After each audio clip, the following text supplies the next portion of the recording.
नमस्कार, अमरजी बंदर के इस विशेष फेसबुक लाइव में आप सभी का स्वागत है। आज हमारे बीच अतिथि के तौर पे, वक्ता के तौर पे नारायण मेडिकल कॉलेज अस्पताल का प्रबंधन देखने वाले गोविंद नारायण सिंह जी हैं। कोरोना आपदा ने पूरे दुनिया के लिए संकट पैदा किया।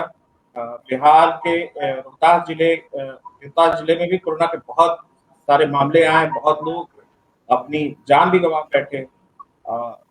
नारायण मेडिकल कॉलेज हॉस्पिटल में इस दौरान काफी धैर्य के साथ इसको इसके प्रबंधन का प्रयास किया गया। आज इस फेसबुक लाइव के दौरान हम गोविंद नारायण सिंह जी से बातचीत करेंगे और जानेंगे कि किस तरह की समस्या अस्पताल प्रबंधन को झेलनी पड़ी और कैसे इसको टैकल किया गया।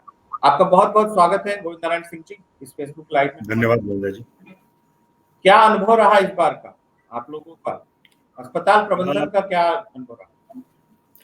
अनुभव आज पर्सनल तौर पे तो ये देखो, इस तरह के सिचुएशन में तो बहुत सुखद अनुभव तो होता नहीं है।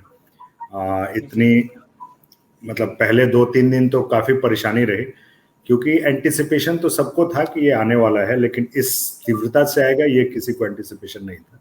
इसकी तीव्रता हम लोग के एक्सपेक्टेशन से कुछ ज्यादा ही थी।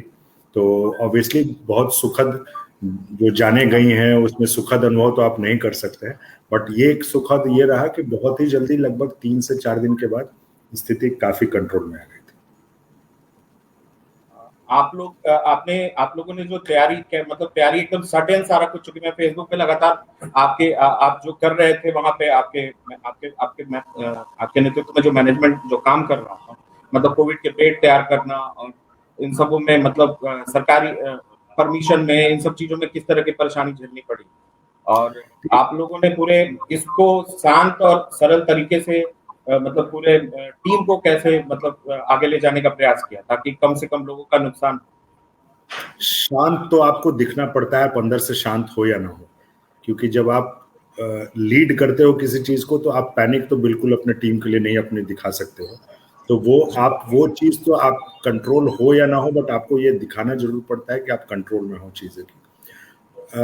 दूसरी बात देखिए, अनुमान तो हम लोग को था कि ये कोविड का सेकेंड वेव आ रहा है, और उसके हिसाब से देखिए कोविड का पैटर्न क्या है पहले इसको समझिए। दो वेव्स आए हैं, और ये पैटर्न क्या आता है कि सबसे पहले पैटर्न जो भारत में कोविड की एंट्री होती है, जिसको हम लोग लहर बोलते हैं, जो तेजी जब आने लगती है उसमें, ये उन्हीं शहरों से, उन्हीं जगहों से शुरू होती है जो इंटरनेशनल सिटीज है। यानी इंटरनेशनल सिटीज कहने का मतलब जहां से इंटरनेशनल फ्लाइट्स आती हैं। मुंबई, कोची, केरला का एरिया देख लो आप, गुजरात, अहमदाबाद हो गया, चेन्नई हो गया, बैंगलोर हो गया, अमृतसर हो गया, ये सारे जगह ऐसी हैं जहां से डायरेक्ट इंटरनेशनल फ्लाइट्स आती हैं, और ये सबसे पहले ये इफेक्ट होते हैं। अब ये सारे एरिया जो है हमारे एरिया से, या आप पूर्वांचल के लोग वहाँ बहुत बहुतायत में रहते हैं, दिल्ली हो गया, ये सारी जगहों पे बहुत पूर्वांचल के लोग रहते हैं। अब जब वहां पैनिक होती है उसके बाद वो माइग्रेशन होता है इसके तरफ, जिसके साथ इधर भी बढ़ना शुरू होता है। तो ये दोनों के साथ एकदम फिक्स पैटर्न है, और नेक्स्ट भी आएगा तो यही पैटर्न होगा। जैसे अभी मुंबई में बढ़ना शुरू हुआ है, तो मतलब आप मान लीजिए कि यही पैटर्न रहेगा। ना एंटिसिपेशन तो था हम लोगों ने तैयारी भी की हुई थी, लेकिन इतना विकराल रूप होगा, इतना इंटेंस होगा और इतना फास्ट इन्फेक्शन होगा, ये हम लोगों ने एक्सपेक्ट नहीं किया था। क्योंकि हमारा जो ये था वो पहला ही जो कोरोना का वेव था, या पहला जो स्ट्रेन जिसको हम लोग आजकल अब सब लोग समझने लगे हैं इसको कि क्या है ये, तो फर्स्ट ट्रेन के हिसाब से ही सबकी तैयारियां थी। इतना क्विक और फास्ट आएगा, जो डेल्टा था, वो डेल्टा स्ट्रेन शायद आजकल बोल रहे हैं उनको, तो डेल्टा स्ट्रेन जो इतना फास्ट ये करेगा ये किसी को अंदाज नहीं था। तो जब अब वो आ गया आपके साथ और ये खराब होती चली गई, तो आपके साथ क्या होगा कि ये चीजें आपको अपग्रेड करनी है, उसी दौरान अपग्रेड करनी है आपको। तो अपग्रेड आप करते हुए, क्योंकि जिस तरीके से क्रिटिकल केसेस आ रहे थे, अब हाथ रख के हम बैठ नहीं सकते, हम इंतजार नहीं कर सकते कि पेशेंट बेड के अभाव में हमारे दरवाजे पर, गेट पे मर रहा है। और ये बहुत दुखद पहलू है कि आप कर तो सकते हैं उसके साथ, लेकिन आपके पास जगह नहीं है, आपके पास साधन नहीं हो पा रहे हैं जिसके साथ करें। पहला हम लोग के यहाँ संजोग से जिला प्रशासन, और मैं सिर्फ अपने ही जिला प्रशासन को नहीं बोल रहा हूँ, कैमूर, रोहतास और औरंगाबाद, तीनों जिला प्रशासन का जिस हिसाब से कोऑर्डिनेशन था, उसके हिसाब से भी हम लोग को काफी ईज हुआ और काफी हम लोग को प्रोत्साहन मिला। तो एक अघोषित जैसा हम लोगों ने ये कर रखा था कि जो क्रिटिकल केसेस हैं वो हमारे यहाँ आ जाए और जो नॉर्मल केसेस हैं वो सदर हॉस्पिटल और इसके साथ चले जाए। और इसका सबसे बड़ा बॉटलनेक था बेसिकली ऑक्सीजन सप्लाई, वो सबने, तो हमारे यहाँ इन तीनों जिला प्रशासन के सहयोग से बेसिकली 1 दिन 2 दिन ही समस्या रही हम लोगों को, उसके बाद हम लोग को बहुत ज्यादा विशेष समस्या। आप लगातार एक्टिव रहे, हम लोग देख रहे थे। दूसरा हम लोगों ने एक चीज और देखा, जो आपने एक सीआरवी की बात की, मतलब शुरुआती वेव जो था उसने काफी परेशान किया। थर्ड वेव की बात कही जा रही है। गुलेरिया एम्स के जो डायरेक्टर गुलेरिया, उनका कुछ बयान आया था, उन्होंने कहा कि अगले 8 हफ्तों में तीसरी वेव भी भारत में आ सकती है, क्योंकि वो अनुमान अगर लगा रहे हैं तो इसके लिए अस्पताल प्रबंधन ने के कोई तैयारी पहले से करके रखी है, या आप लोग पहले से प्रिपेयर्ड होकर रखे हैं कुछ? दूसरा ये कि मतलब आम लोग अपने आप को कैसे सुरक्षित रखें और इससे कैसे बचाव करें, इस पे मतलब एक दोनों सवाल पर चर्चा। जी, पहली बात तो प्रेडिक्शन है, बिल्कुल है, और वो अभी के डेट में क्या है कि अच्छी चीज क्या हो गई है कि हम लोग पहले वेव से ही देख रहे हैं। फर्स्ट टाइम कोरोना जब हिट हुआ था तो अभी इंफॉर्मेशन का फ्लो हर एक स्टेक होल्डर्स के बीच बहुत साफ सुथरा है और बहुत क्लीन इंफॉर्मेशन आते हैं, कोई कंफ्यूजन नहीं है। जब से स्टैब्लिश हो गया कि कोरोना क्या है तो क्लियर कट इंफॉर्मेशन आते हैं। और हम लोग भी यहाँ सासाराम जैसे जगह पे बहुत दिमाग नहीं लगाते, क्योंकि हम ये मान के चलते हैं कि जो इंस्ट्रक्शंस आते हैं वो वेल रिहर्स्ड है और वेल थॉट ऑफ है, तो उसमें फिर अपना दिमाग लगाने का कोई मतलब नहीं, और लगा के हम कुछ कर भी नहीं सकते अभी, क्योंकि एकदम बिल्कुल नया है। तो इंस्ट्रक्शंस फॉलो करते हैं। जो हम लोग को लगता है कि नई फाइंडिंग्स हैं उसके अप्रोप्रिएट फोरम्स हैं जहां डॉक्टर्स हमारे शेयर करते हैं कि हमारे यहाँ ये पैटर्न पे इस तरह से जा रहा है। कुछ चीजें एक्सेप्ट होती हैं, कुछ चीजें हम लोग को दुरुस्त की जाती है कि नहीं ऐसा ट्रीटमेंट ये सही नहीं है, आप इस तरह से कीजिए। और कुछ हमारे जो अनुभव होते हैं हम लोग उनके साथ शेयर करते हैं तो एक्सेप्ट होती है, तो बाकी हर जगह उनको फॉलो किया जाता है कि भाई ये है, अगर इस तरह के रिजल्ट्स आ रहे हैं तो आप फॉलो कीजिए। और ये सबके लिए सीखने का दौर है बेसिकली। मतलब इस चीज में क्या है कि जैसे थर्ड वेव की बात हो रही है, थर्ड वेव में जो प्रेडिक्शंस है वो बच्चों को होगा, ये सबसे बड़ा प्रेडिक्शंस है। और उसमें कोई रॉकेट साइंस नहीं है, मैं आपको बताता हूँ क्यों ऐसा प्रेडिक्शंस है। क्योंकि ऑलमोस्ट 45 प्लस की वैक्सीनेशन अच्छी संख्या में हुई है, 18 प्लस की वैक्सीनेशन चल रही हैं, तो बच्चे हैं वही, मतलब आप बच्चे ही बच्चे हैं अभी, तो चांसेस है कि वो इन्फेक्ट होंगे और वो स्ट्रीम वहाँ होना चाहिए। तो एक वो ये है, तो हम लोगों ने उसके हिसाब से अभी हम लोगों ने जो इमरजेंसी केयर्स और क्रिटिकल केयर है बच्चों की, उनकी संख्या ऑलरेडी हम लोगों ने बढ़ा ली है अपने यहाँ। हम लोगों ने लगभग अभी तक तो 50 बेड की हमारी तैयारी है, रिक्वायरमेंट होगा तो, क्योंकि देखिए अगर बच्चों की संख्या बढ़ेगी तो बड़ों की संख्या घटेगी, ऐसा नहीं होगा कि दोनों बढ़ जाए। और 150-200 बेड का एक्सट्रीम क्रिटिकल केयर हम लोग हैंडल करने में सक्षम है, हम लोग उतना कर लेते हैं। हम लोगों ने ऑक्सीजन प्लांट भी करीब 200 सिलेंडर के आसपास है, वो हम लोगों ने अपना लगा दिया है, अभी ट्रायल फेज में है। क्योंकि ऑक्सीजन ह्यूमन बॉडी में जाता है तो उसको बहुत डे 1 से हम लोग चाह रहे हैं कि हर तरह से टेस्ट करने के बाद ही हम लोग डायरेक्ट उन पे ये करें। तो अभी हम लोग ट्रायल फेज में 2-3 दिन और ट्रायल करेंगे, उसके बाद लाइव पेशेंट के साथ हम लोग चले जाएंगे उसके ऑक्सीजन को। तो एक सारी रिक्वायरमेंट तो नहीं पूरी कर पाते, लेकिन 600 सिलेंडर्स पर डे का खपत एक समय हो गया था, बट जीरो नहीं होगा, एक मतलब एक एश्योर्ड रहता है कि भाई एकदम ब्लैंक जो होने की स्थिति हो जाती थी, 1-2 दिन ऐसा सिचुएशन है, वो नहीं होगा। तो वो एक तैयारी हम लोग बैकएंड से कर रहे हैं, जिला प्रशासन के साथ भी लगातार हम लोग बैठ के कर रहे हैं कि मतलब अगर उस सिचुएशन में आता है तो हम लोग को क्या क्या कहाँ से कर सकते हैं कि अफरा तफरी ना हो। और जिला प्रशासन भी इस मामले में बहुत स्पष्ट है कि किस किस जगह से क्या लीड है। अभी हम लोगों ने डिसाइड कर रखा है कि लॉजिस्टिक्स कैसे कैसे किसके साथ क्या लिंक होगा, और वो सारी प्लानिंग हम लोग कर रहे हैं उसके हिसाब से।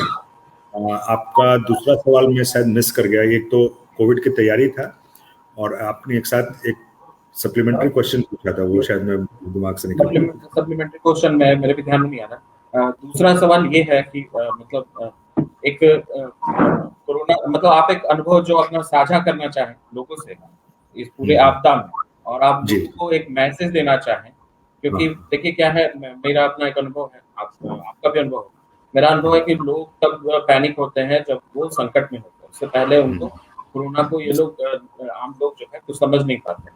तो इस पे आप लोगों को क्या कहना चाहेंगे, मैसेज भी देना जो चाहेंगे? जी, आपका सप्लीमेंट्री में सेकंड क्वेश्चन भी शायद रिलेटेड था।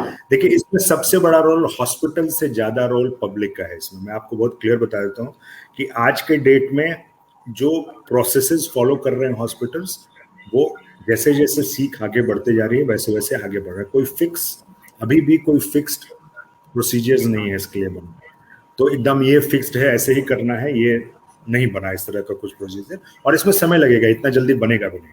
ये कोई ऐसा नहीं है कि कोई गलत चीज है कि नहीं है, हमको नहीं आता, क्योंकि दुनिया को नहीं आता। हम जितना आज के डेट में सासाराम में बैठे हमको जितनी जानकारी है, न्यूयॉर्क में बैठे बड़े हॉस्पिटल्स को भी उतनी ही जानकारी है, क्वीन एलिजाबेथ हॉस्पिटल सिंगापुर को भी उतनी ही जानकारी है जितना हमको जानकारी है, और वही प्रोटोकॉल फॉलो करते हैं। सिर्फ मौसम आबो हवा के हिसाब से थोड़ी बहुत और उपलब्धता जो मेडिसिन की है उसके हिसाब से वो चेंजेस होते हैं। तो इसमें हॉस्पिटल्स और प्रशासन और सरकार से ज्यादा बड़ा रोल है इसके रोकथाम में पब्लिक का। एक डिसिप्लिन थोड़ा सा मेंटेन करना पड़ेगा हम लोग को, क्योंकि अभी देखिए थोड़ा सा ही खुला है अभी मामला। आज भी देखिए जिस तरह से लोग कैजुअली मूव करते हैं, क्योंकि दिक्कत क्या होती है कि उनको कोरोना के साथ क्या है कि अगर जहां हम लोगों ने, जैसे हम देख रहे हैं कि कैरियर को जहां ब्रेक कर दिया, मतलब हम लोगों ने एक आदमी भी बीच में आया जिसने कैरियर को ब्रेक कर दिया, तो वो फिर एक बहुत बड़ा चेन टूट जाता है। अब वो एक किसी न किसी को, यानी हम सभी को जो खासकर वैक्सीनेटेड नहीं है, वो हम सबको ये जिम्मेवारी उठानी पड़ेगी इस चीज की कि मैं कोरोना का कैरियर नहीं बनूंगा। एक हम लोग को प्लेज लेना पड़ेगा कि I will not going to be a carrier of corona. मैं प्रोपोगेट नहीं करूंगा, मैं उसका वाहक नहीं बनूंगा। ये एक प्लेज कर लें, और उसके सिंपल तरीके हैं। आप मास्क डालें, सबसे ज्यादा जहां तक हो सके अवॉइड करें। हम रोज सुन रहे हैं अपने टेलीफोन में और हर जगह में, लेकिन को दोहराना चाहता हूँ क्योंकि ये बहुत जरूरी है कि जहां भीड़ भाड़ से अवॉइड कर सके, जाना है तो जाना ही पड़ेगा। अगर अवॉइड कर सके तो उसको भीड़ भाड़ से उसको अवॉइड करें, वहां से दूर ही बनाए रखें, मास्क पहने। और एक बहुत इंपॉर्टेंट बात है, घर में आप जाते हैं कभी, सैनिटाइजर है अगर, लेकिन हम घर में है, साबुन उपलब्ध है, तो मैं सबसे पहला प्रेफरेंस साबुन को ही देता हूँ। सैनिटाइजर जो भी है वो केमिकल ही है, तो जिसको हम लोग अवॉइड करें। साबुन से हाथ जितनी बार धो सकते हैं हम लोग धोएं, वो रामबाण है आज के डेट में, वही बात। कोरोना के वैक्सीनेशन का कार्यक्रम चल रहा है, पूरे देश में चल रहा है, अपने यहाँ भी चल रहा है, लेकिन लोगों में जागरूकता की काफी कमी है। मैं कार्यक्रम के आखिरी सवाल है, आप लोगों से एक अपील करवाना चाहता हूँ आपके माध्यम से, ताकि मतलब और उनको आप बताएं कि भाई कोरोना का टीका लेना क्यों जरूरी है। देखिए, कोरोना एक चीज तो बहुत स्पष्ट है कि इन्फेक्शन अगर हो भी रहा है वैक्सीनेटेड पर्सन को, तो वो जान नहीं जा रही है, और जीता जागता उदाहरण हम लोग खुद ही हैं यहाँ पे। इतना इंटेंस ये होने के बाद हमारे यहाँ एक भी किसी भी हेल्थ वर्कर की कैजुअलिटी नहीं हुई है, क्योंकि वो वैक्सीनेटेड थे।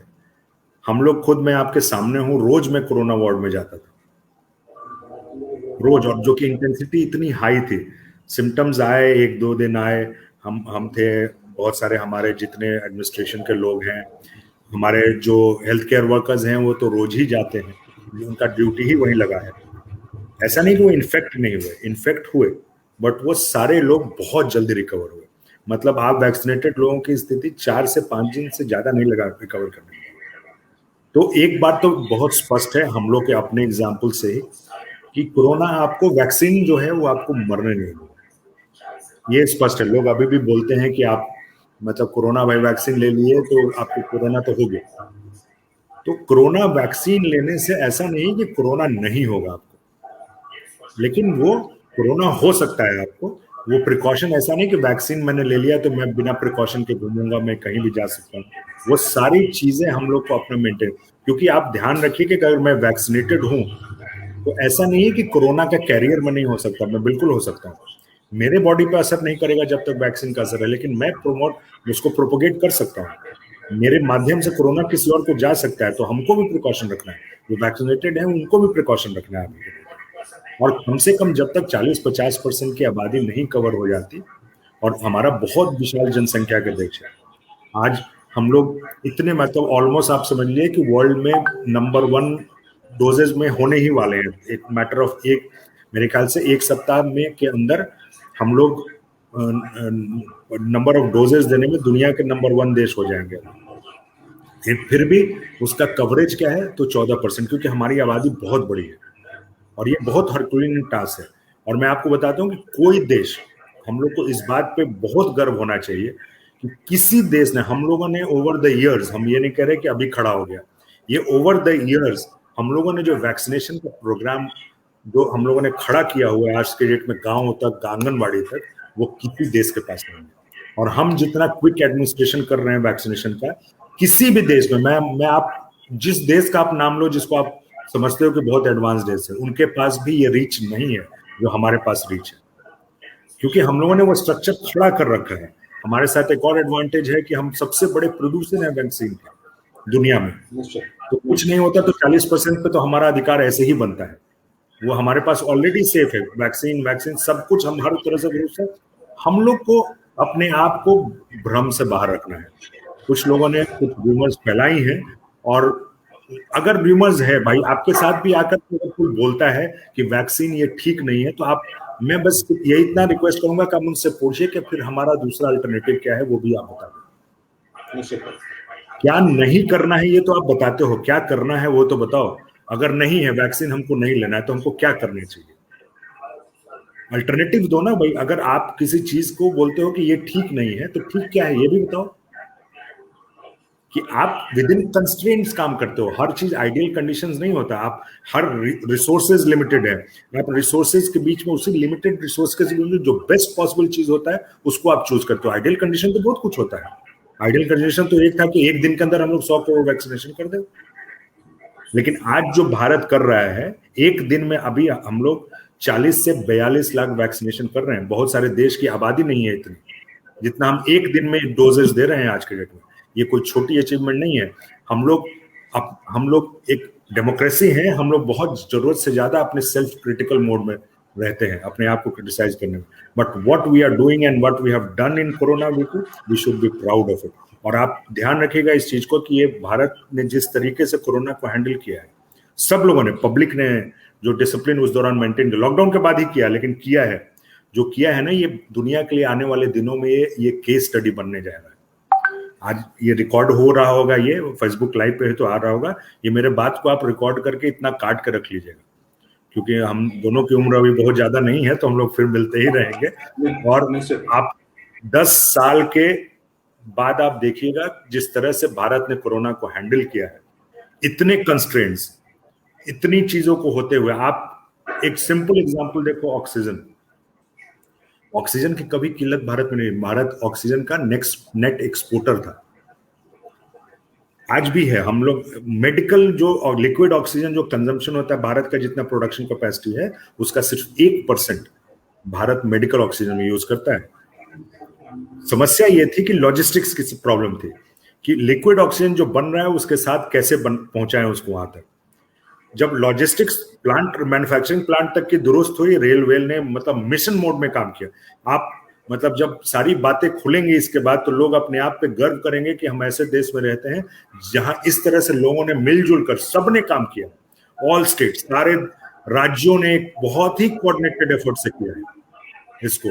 और वो क्या है, अब समस्या क्या होगी कि हमारे ही एरिया के आसपास देख लो, ऑक्सीजन प्लांट में लिक्विड ऑक्सीजन मौजूद है, बॉटलिंग करने के लिए बॉटल्स नहीं है, सिलेंडर्स नहीं है। लोगों ने घर में प्रिकॉशन के लिए रखा, हाथ जोड़ जोड़ के हम लोगों ने घर घर से मांगा है सिलेंडर्स। तो आप वैक्सीनेशन आगे बढ़िए सब कोई, और बेधड़क बढ़िए, इसमें कहीं कोई प्रॉब्लम नहीं है। मैं जिंदा हूं आपके सामने, मेरे दोनों डोज पड़े हुए हैं, और मैं लाखों लोग, मतलब आप मुझे एक एग्जाम्पल भी कोई अगर ला के देगा कि सिर्फ वैक्सीनेशन की वजह से मर गया हो या कुछ हो गया हो, तो फिर मैं मान लूंगा उनकी बात को।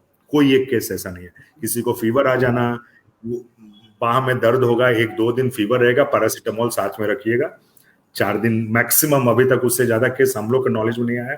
बाह थोड़ा देर दर्द होगा, बच्चों को जैसे होता है, अगर बचपन अपना याद होगा जो वैक्सीन हम लोग लेते थे, वही चीज होगा आपके साथ। अभी बहुतों को नहीं होगा, मुझे तो बिल्कुल नहीं हुआ, ना पहले डोज में हुआ ना दूसरे डोज में हुआ। इससे ज्यादा कुछ भी नहीं होगा, और इससे अच्छा उपाय, र्यूमर से दूर रहें और ट्रस्ट करें। जो राज्य सरकारें, विभिन्न राज्यों में अलग अलग सरकारें हैं, उनको ट्रस्ट करें।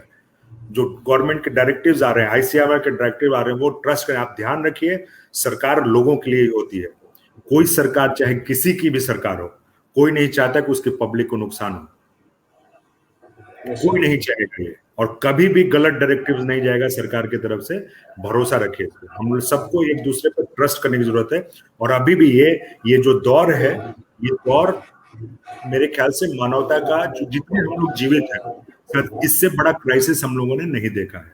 तो जरूर आगे बढ़कर आप वैक्सीन लें, आप बाकी लोगों को प्रेरित करें, अपने आसपास के लोगों को कि वैक्सीन। मैं अपने इस कवचे बंदर के इस फेसबुक पेज के माध्यम से मैं जो भी देख रहे हैं और जो आगे भी देखेंगे, क्योंकि वीडियो तो लंबा चलेगा और हमेशा बना रहेगा, तो मैं सबसे अपील करता हूं कि आप गोविंद नारायण सिंह जी की बात अवश्य सुने। कारण है कि भाई उन लोगों ने इन सब चीजों को टैकल किया, उनका अनुभव जरूर जाने, और अनुभव जानने के साथ साथ वैक्सीन लेने जरूर जाएं।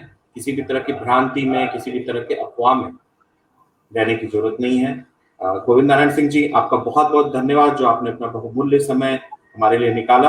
हम फिर कभी किसी टॉपिक पे, सामाजिक विमर्श के मुद्दे पे, या फिर वैसी बातें जिनका सरोकार आम लोगों से जुड़ा, उस पर निश्चित तौर पर बात करेंगे। धन्यवाद, बहुत बहुत धन्यवाद।